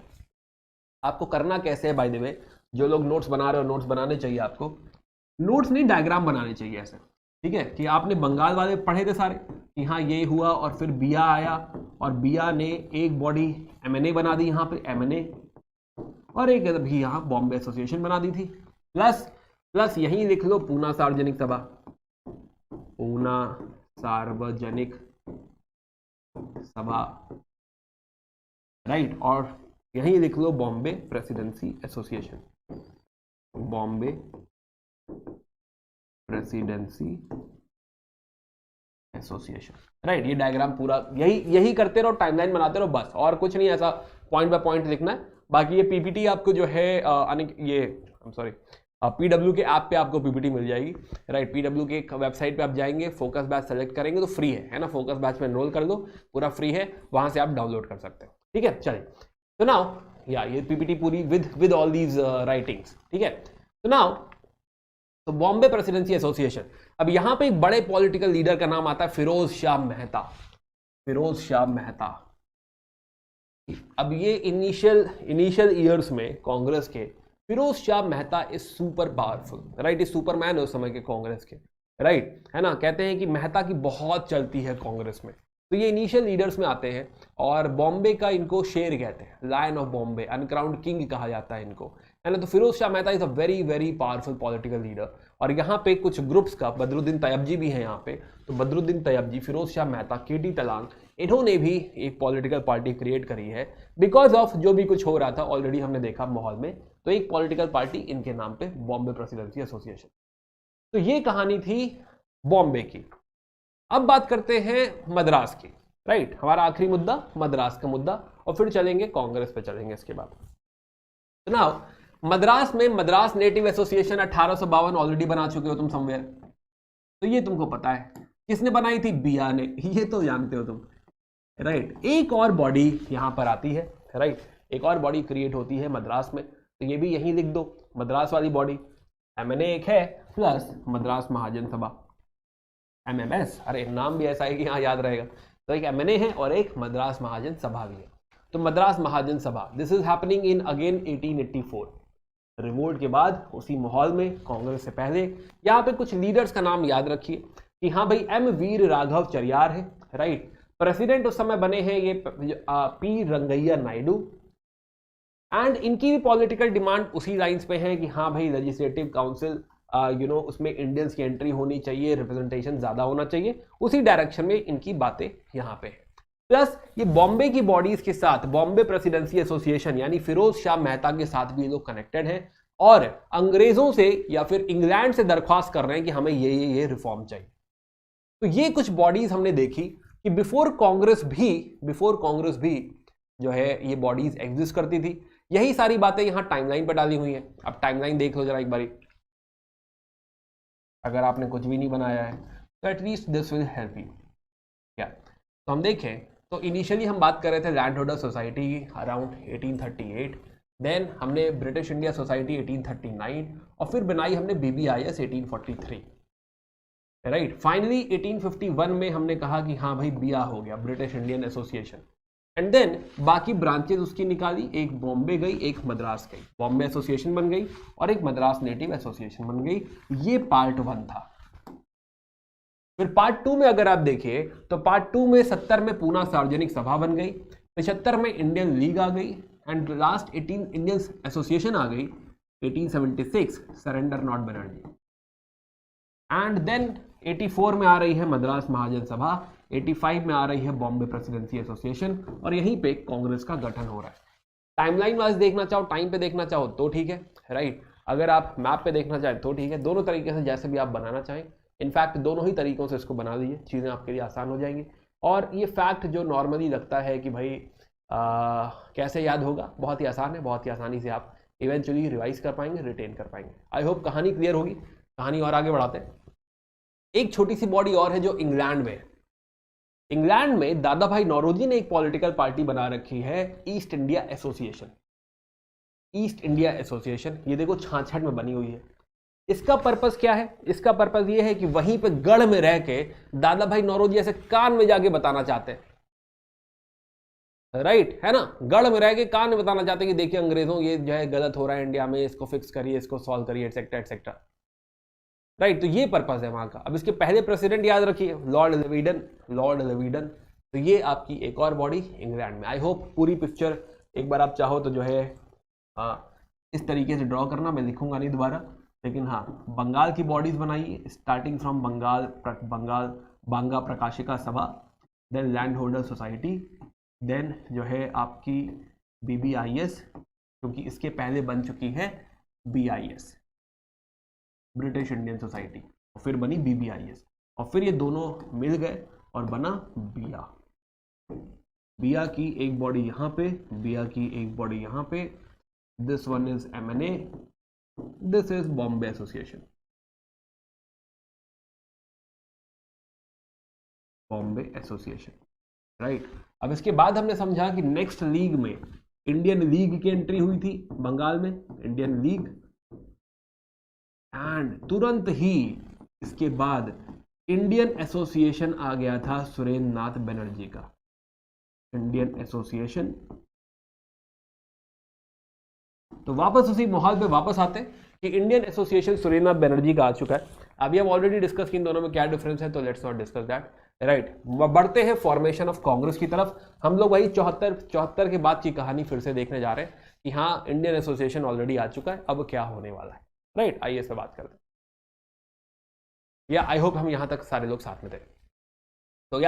तो अब तक हमने देखा कि हाँ मोस्टली जो है हमें स्टेट्स के नाम सुनाई दे रहे हैं ना, ऐसे शाहरुख खान कहते हैं कि स्टेट्स के नाम हमको ना सुनाई देते ना दिखाई देते, एक ही नाम सुनाई देता है, इंडिया।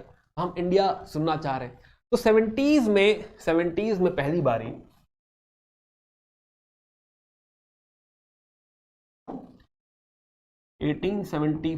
पहली बारी हमको एक इंडियन लीग दिखाई दी, Indian League 74-75 somewhere, and next year 1876 हमको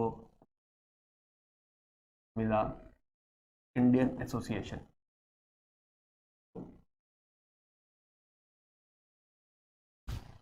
अब ये जो माहौल है इंडियन एसोसिएशन वाला फ्रॉम 76, 80 तक रिटन, राइट, और 84 तक रिपन। क्या ये बात भी जान गए हम लोग? अब इंडियन एसोसिएशन इस माहौल में इतना बढ़िया प्रोटेस्ट कर रहा है, राइट, इतना बढ़िया प्रोटेस्ट कर रहा है, और ऐसा फील आ गया कि भाई जो है अब फाइनली एक हमको इंडियन बॉडी दिख गई है जो अंग्रेजों के खिलाफ ऐसी आवाज उठा रही है, और इतना एग्रेसिव भी है ये, राइट, ये इतना एग्रेसिव भी है।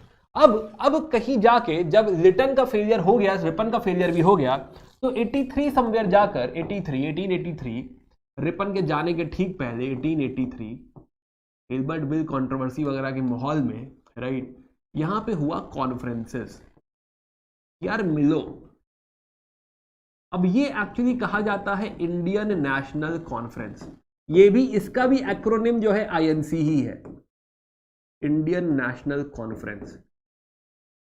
तो इन्होंने इंडियन नेशनल कॉन्फ्रेंसेस करानी चालू करी कि हम सारे लोग मिलेंगे, भारत के जितने लीडर्स हम सारे लोग मिलेंगे और मिल के डिस्कशन करेंगे, समझेंगे कि हाँ जो है समझेंगे कि भाई किस तरीके से अंग्रेजों का सामना किया जाए।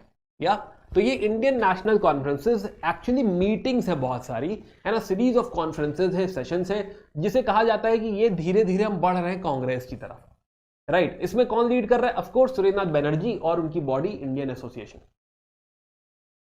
अब दिसंबर 83 में इन्होंने पहली मीटिंग करी, जो हमने अभी टाइमलाइन पे मार्क करी, पहली मीटिंग दिसंबर 1883, और इंडिया भर के लीडर्स को न्योता दिया कि भाई आइए, है ना, इस यहाँ पे इस कॉन्फ्रेंस का हिस्सा बनिए, आइए डिस्कस करते हैं। और प्रेसिडेंट थे आपके आनंद मोहन बोस।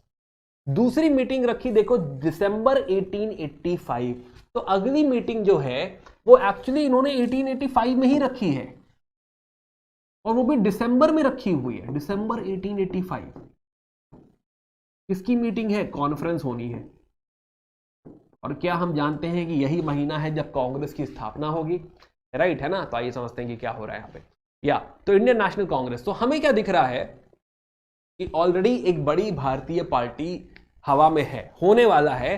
सुरेंद्रनाथ बनर्जी बहुत अच्छा लीड कर रहे हैं, and now we are actually observing कि एक all India party, India level party, national party का गठन हो जाएगा, जिसमें सारे के सारे जो लीडर्स हैं, भारत के लीडर्स हैं, उसमें इन्वॉल्व होंगे। ये खाली अब बंगाल की पार्टी नहीं रहेगी, खाली सुरेंद्रनाथ बनर्जी की पार्टी नहीं रह जाएगी। अब ऐसे माहौल में जो है बॉम्बे साइड बैठे हुए हैं, या कि बंगाल में ही है, एओ ह्यूम एक्चुअली हमारे सिविल सर्वेंट थे पहले, है ना। इंडिया में सिविल सर्वेंट हुआ करते थे, ध्यान से सुनिए इस बात को, इंडिया में सिविल सर्वेंट हुआ करते थे, और यहां का पॉलिटिकल डेवलपमेंट देख रहे हो। नाउ ये एक्चुअली पहले रिपन के सामने भी एक प्रपोजल लेकर गए थे, अभी ठीक पहले रिपन के सामने 83 समवेयर एक प्रपोजल लेकर गए थे कि let's create a political party,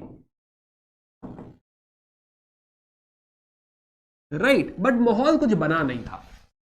अभी 84 वगैरह, 83, 84, 85 का माहौल देख रहे हैं, ये सुरेंद्रनाथ बनर्जी को देख रहे हैं, ये देख रहे हैं कि इंडिया की जो पॉलिटिकल लीडरशिप है वो मैच्योर हो रही है, नेशनलिज्म धीरे धीरे मैच्योर हो रहा है, बढ़ रहा है, and he is of the view कि हाँ एक अच्छी पॉलिटिकल पार्टी, नेशनल लेवल की पॉलिटिकल पार्टी होनी चाहिए।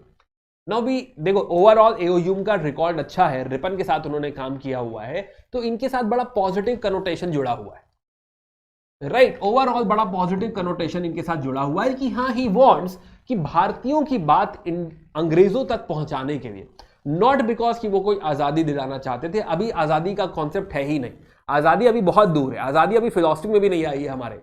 अभी हम लोग क्या चाहते हैं, 1885 में हम जो लीडर्स हैं, सुरेंद्रनाथ बनर्जी वगैरह क्या चाहते हैं? रिफॉर्म चाहते हैं, आजादी नहीं चाहते, ध्यान रखो इस बात को, अभी आजादी नहीं चाहते।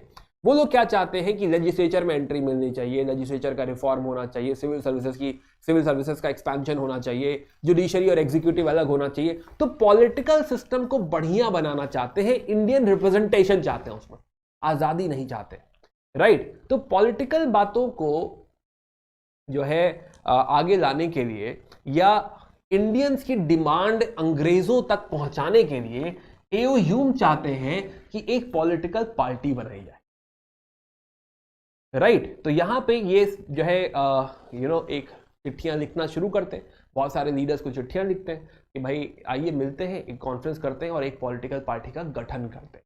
अब देखो हो सकता है इसके पीछे कोई नेगेटिव इंटेंशन हो, right, but we don't know, है ना। बात करेंगे उस नेगेटिव इंटेंशन के बारे में भी कि क्या वो कुछ गलत सोच रहे थे हमारे लिए, हो सकता है भाई, हो सकता है, अंग्रेज है, कुछ भी हो सकता है, बट ओवरऑल उनका रिकॉर्ड काफी क्लीन है, और दैट इज द रीजन कि हम जो है ऐसा इल्जाम नहीं लगाना चाहते, राइट। बट फिलहाल तो लॉर्ड डफरिन से जाके मिलते हैं, वो ये तो हुआ है, लॉर्ड डफरिन से इनकी मुलाकात होती है। डफरिन से कहते हैं कि डफरिन साहब मैं ना एक जो पॉलिटिकल पार्टी स्टार्ट करना चाहता हूं, और वो उससे क्या होगा कि शायद जो डिमांड्स हैं, लोगों की जो डिमांड्स हैं वो आप तक पहुंच पाएंगे, राइट, इस तरीके से मीडिएट कर पाएंगे। तो डफरिन भी कहता है देख ले यार, ठीक है जाओ, राइट, है ना। डफरिन बहुत ज्यादा यहाँ पे तवज्जो देते नहीं। By the way he is also called as father of Indian ornithology, right, चिड़िया विड़िया बर्ड्स की बहुत ज़्यादा स्टडी करते थे, इफ आई एम नॉट जो है फॉरगेटिंग, राइट। तो हाँ, तो फादर ऑफ इंडियन ऑर्निथोलॉजी भी कहा जाता है, बट इसको भी कुछ लोग डिस्प्यूट करते हैं। एनीवे, चलो बढ़ते हैं आगे। तो इन्होंने चिट्ठी उट्ठी दी, तो फाइनली सब लोग मिले। तो पहले पूना में मिलने की बात हो रही थी, पूना की डेट डिसाइड हुई कि पूना में मुलाकात होगी, राइट, बट पूना में हो गया कॉलरा, तो हुआ कि नहीं पूना में नहीं मिलेंगे। एंड फाइनली बॉम्बे में पहली मीटिंग रखी गई। गोकुल दास तेजपाल संस्कृत कॉलेज था बॉम्बे का, और दिसंबर 28 to 30 1885 बॉम्बे में पहली मीटिंग हुई, और यहाँ पे कांग्रेस की स्थापना हुई। यहाँ पे चेयरमैन है WC बैनर्जी, राइट है ना, और कुछ 72 डेलीगेट्स हैं यहाँ पे। और इसके बाद आप देखेंगे कि हर साल कांग्रेस की मीटिंग दिसंबर में ही होती रहेगी। जो जितने भी जो है एनुअल सेशंस होंगे वो मेनली दिसंबर में ही एग्जिस्ट करेंगे।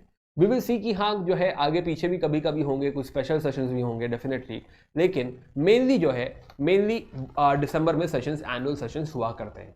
अब इनका ऑब्जेक्टिव क्या है इनिशियल स्टेजेस में? देखिए इनका ऑब्जेक्टिव क्या है। ये चाहते हैं कि हाँ जितने भी पॉलिटिकल वर्कर्स हैं इन सबको मिलाया जाए, राइट, नेशनल यूनिटी लेकर आए, ये कास्ट वास्ट में जो हम लोग बट गए हैं रिलीजन में, सब हटाया जाए, राइट, और जितनी डिमांड्स हैं, कॉमन डिमांड्स अपनी सरकार के सामने लेकर जाए, right, plus public opinion train करें, पब्लिक ओपिनियन लोगों को समझाएं, यानी कि पब्लिक अवेयरनेस आना चाहिए लोगों के में कि हाँ क्या हो रहा है, क्यों हो रहा है, अंग्रेजों के नॉट खिलाफ बट एक्चुअली पॉलिटिकल एंगल समझो तो सही कि हो क्या रहा है देश में। तो यहाँ पे मेनली ये इनिशियल ऑब्जेक्टिव ये है कि हमें इस तरीके के रिफॉर्म्स चाहिए, राइट है ना, पॉलिटिकल हमको रिफॉर्म्स चाहिए। बट इनिशियल स्टेजेस में अगर हम थोड़ा सा क्रिटिसाइज करें तो इनिशियल स्टेजेस में जैसे यहीं पे अगर आप पढ़ो तो लॉर्ड डफरिन कहते हैं कि this is a microscopic minority, right है ना। ये इनिशियली जब बनी है कांग्रेस तो लोगों के बड़े सवाल हैं कांग्रेस के ऊपर। लॉर्ड डफरिन खुद भी कहते हैं माइक्रोस्कोपिक माइनॉरिटी। क्यों कहते हैं? क्योंकि कांग्रेस इनिशियली जिन लीडर से बनी है वो जनरली एलीट है, राइट, जनरली रिच क्लास को बिलोंग करते हैं। मैक्सिमम आप देखें जमींदार हैं, लॉयर्स का बहुत ज्यादा परसेंटेज आपको देखने को मिलेगा। ऐसा नहीं है कि वो पूरे भारत की सारी कम्युनिटीज को रिप्रेजेंट कर रहे हैं। इनफैक्ट उसमें आप बड़ा सरप्राइजिंग है कि बंगाल का परसेंटेज ऑफ लीडर्स भी कम है, ये ज्यादा परसेंटेज ऑफ लीडर्स बॉम्बे के दिख रहे हैं, राइट। तो बॉम्बे के आपको बहुत सारे लीडर्स दिखेंगे, या तो आप देखेंगे दैट इज द रीजन कि डफरिन कहते हैं कि माइक्रोस्कोपिक माइनॉरिटी है, ये खाली कुछ लोगों को दर्शाते हैं, ऐसा नहीं कि भारत की पिक्चर है ये। इस तरीके का सवाल उठेगा, राइट। फिर कांग्रेस, ये करजन इनसे नाराज है, वो कह रहे हैं कि भाई जाने से पहले मैं खत्म करके जाऊंगा। 1805 समवेयर 18 जो है नॉट 1805 1905 में करजन वापस गए हैं, और उसके पहले कहते हैं कि हाँ मैं इसको खत्म करके जाऊंगा। एंड इनफैक्ट हमारे अपने लीडर्स औरोबिंदो घोष कहते हैं इट्स अ बेगिंग इंस्टीट्यूट, भीख मांगते रहते हैं ये लोग, राइट है ना, कि हाँ भाई जो है बेगिंग इंस्टीट्यूट है, इन लोगों को मांगना नहीं आता, डिमांड रखना नहीं आता, एग्रेशन नहीं है। तो इस तरह के बहुत सारे सवाल आप देखेंगे। बाल गंगाधर तिलक कहते हैं कि INC should distinguish between begging and claiming the rights, क्योंकि तिलक का स्टैंड डिफरेंट है। तो हम देखेंगे कि अलग अलग तरीके के लीडर्स, उनकी अलग अलग एक्सपेक्टेशन है कांग्रेस से, and it is good to challenge कि हाँ तिलक चैलेंज कर रहे हैं, आपके थॉट प्रोसेस को चैलेंज कर रहे हैं कि भाई ये क्या भीख मांग रहे हो, ये क्या ऐसी जो है डिमांड कर रहे हो, you should be more aggressive because there are, जैसे स्वराज कहते हैं swaraj is my birthright and I should have it. तो he is super aggressive, right है ना। तो बिपिन चंद्रपाल लिख रहे हैं कि हाँ जो है बिपिन चंद्रपाल कहते हैं कि ये Indian national Congress playing with bubbles है ना, बबल फूट जाएगा या कुछ भी कर रहा है। तो फिलहाल there are lot of questions on the credibility of Congress, lot of questions on the methods of Congress कि हाँ ये किस तरीके से ऑपरेट करते हैं, किस तरह से काम करते हैं ऑल। एंड एक सवालिया निशान लगता है लगभग 1913 के आसपास, 1913 में 19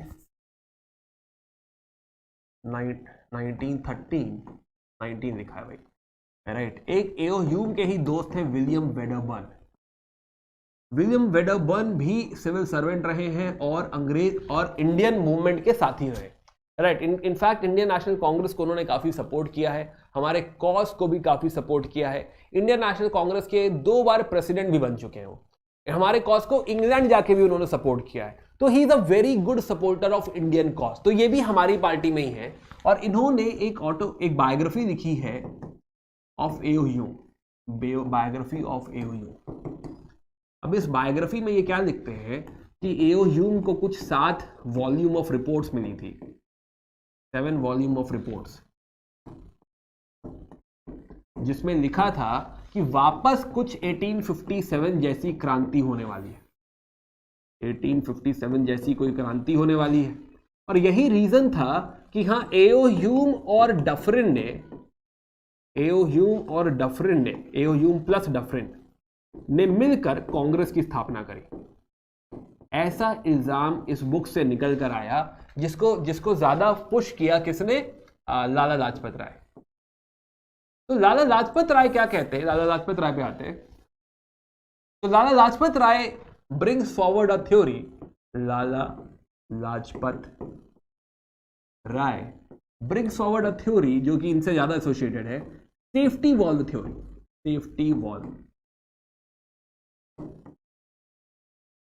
सेफ्टी वॉल्व थ्योरी कहने का मतलब कि कांग्रेस जो है, कांग्रेस सेफ्टी वॉल्व की तरह है। आप लोग सेफ्टी वॉल्व समझते हो?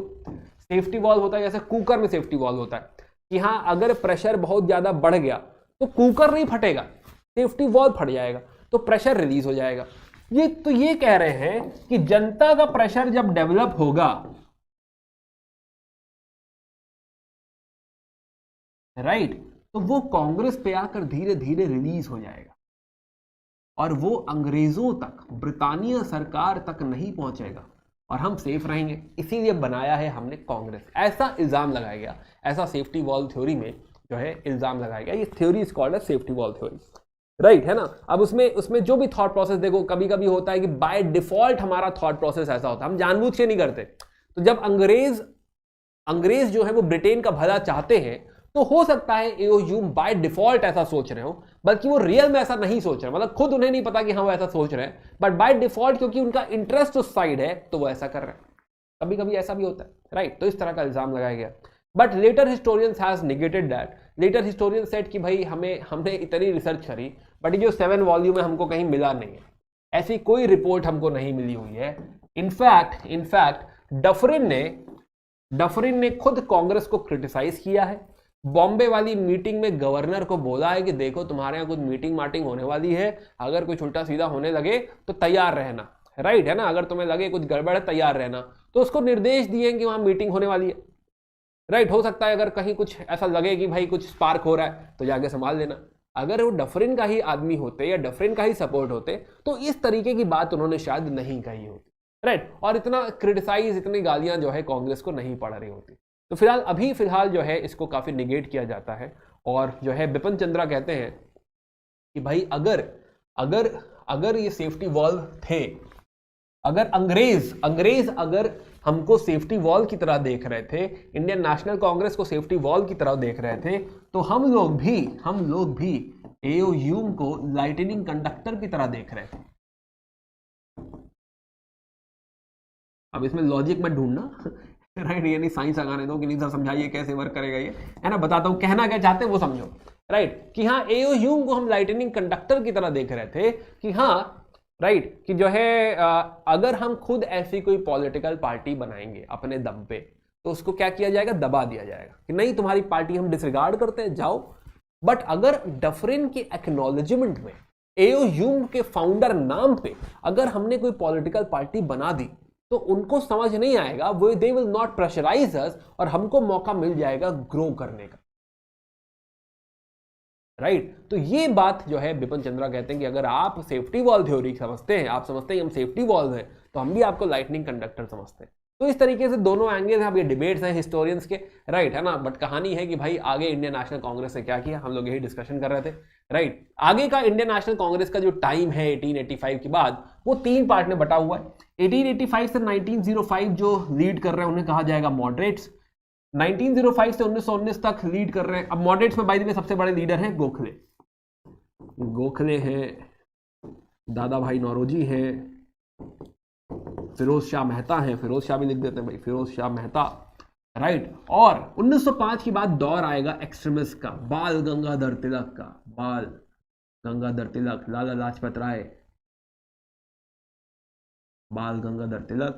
Lajpat Rai, Bipin Chandra Pal and Aurobindo Ghosh, right. And फिर गांधी जी आ जाएंगे तो गांधी जी ही हो जाएंगे। तो इसके बाद का जो समय है आगे का, वो गांधीमय है, गांधी जी हैं, राइट। गांधी जी आ जाएंगे तो वो पॉलिटिक्स ही बदल देंगे। बाय द वे तीनों ही दौर का मेथड भी अलग है, पॉलिटिक्स भी अलग है, तरीका भी अलग है, फिलॉसफी भी अलग है, अप्रोच भी अलग है, राइट, है ना। तो ये हम आगे मौका देख के पढ़ेंगे। बाय द वे मैं स्पेक्ट्रम की समरी भी पढ़ा रहा हूँ, तो those of you who are preparing for UPSC, right, तो स्पेक्ट्रम समरी धीरे धीरे हम अपनी मॉडर्न इंडिया फिनिश कर देंगे। तो यू आर मोस्ट वेलकम। वो वीडियोस जो है ऑलमोस्ट हफ्ते में ऑलमोस्ट डेली बेसिस पे या 3 दिन 4 दिन जो है लाइव जाते रहते हैं, तो वो आप साथ साथ देखते रहिए। अगर आपने ऑलरेडी मॉडर्न पढ़ी है तो भी आपको समझ में आएगा, और अगर जो है मतलब और अच्छे से समझ में आएगा। अगर नहीं पढ़ी हुई है तो बढ़िया फाउंडेशन, या फिर आप समझिए मॉडर्न आपको फिर और कहीं और पढ़ने की जरूरत नहीं पड़ेगी। या सो इसी के साथ हमने 6 पॉइंट फिनिश कर लिए हैं, पूरी हमने कहानी फिनिश कर ली है। हमने समझा कि किस तरीके से नेशनलिज्म ग्रो हुआ, हमने समझा कि किस तरह से बहुत सारी पॉलिटिकल पार्टीज आई, और फिर हमने जाना कि बैकग्राउंड या फिर बिल्डअप कांग्रेस के लिए कैसा रहा है।